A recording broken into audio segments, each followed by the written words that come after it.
I wanted to talk briefly about your pain management after your hip or your knee replacement. The hallmark is going to be the control of pain and swelling. So the first way we're going to control it is through some sort of cool therapy, particularly to your thigh on the side that was operated. So if you had a total knee, most of the pain is going to be above the knee. And if you had a total hip, most of the pain will be best controlled through a cooling device on your thigh. My recommendation is that you at least get a cool therapy device. There are multiple ones available. This is a pad that actually circulates cool water rather than placing cold ice-like devices on your thigh. So the ones that you put in the freezer and put on your leg get very cold too quickly and then they warm up. So I highly recommend you getting a cool therapy device. There's multiple ones on the market. There's very expensive ones, there's very inexpensive ones, but I would highly recommend you get one. The next way you're going to work on your pain control and mostly swelling and inflammation is going to be through the use of ibuprofen, which comes in the form of Advil, Motrin, Aleve, and also Tylenol, which is also called acetaminophen. We prefer you to take Tylenol at 500 milligrams, to take 2 tablets at the same time. The type of Tylenol we recommend is actually the label Tylenol, which is a rapid release Tylenol. There's multiple different types in the drugstore. This is an over-the-counter medication.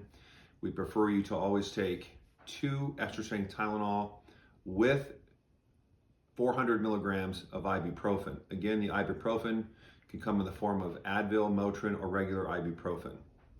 So 2 pills of the ibuprofen, which are 200 milligrams, and 2 pills of the extra strength Tylenol, which are 500 milligrams, and you can do that 2 times a day. So usually I tell people you get up in the morning, you're going to take your omeprazole, which is your acid blocker, also goes by the name of Prilosec.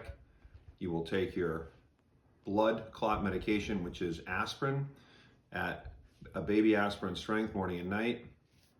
And then you will take your combination of Tylenol and ibuprofen. That will be 400 milligrams of ibuprofen and 1,000 milligrams of Tylenol. Those medications should be taken at the same time. They actually make Tylenol mixed with an ibuprofen called Advil. You can buy it over the counter. It's called dual action.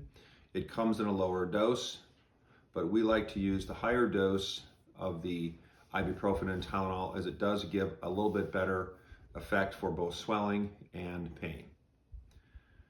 The last thing you will be using for pain control is actually pain medication. This comes in the form of some sort of narcotic prescribed usually by myself, one of the PAs or the NP.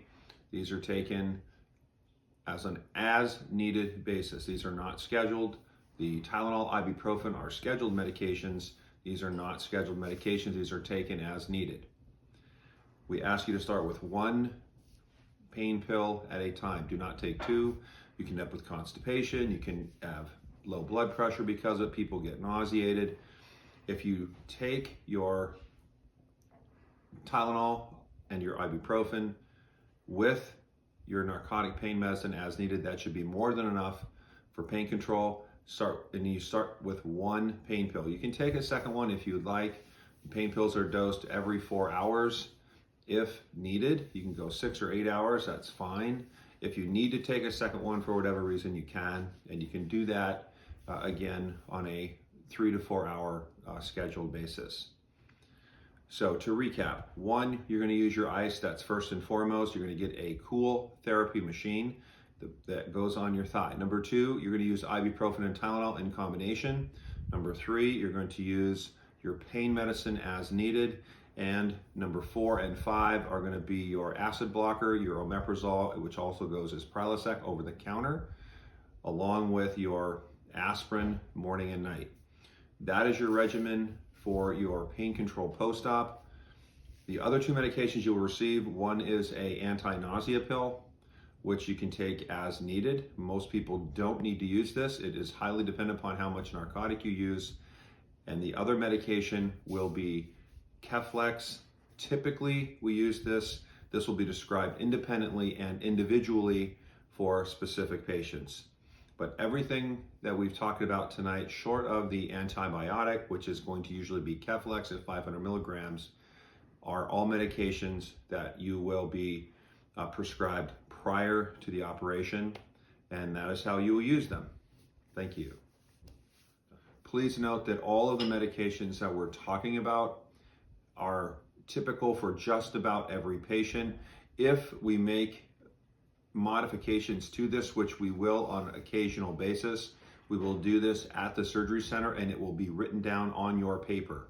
So not only is this video going to be helpful, but you will also be given a written out directions on how to exactly take these medications. This video is for informational purposes only, but please refer to the actual paper that you're given at the time of surgery that will be much more individualized for each patient. Thanks.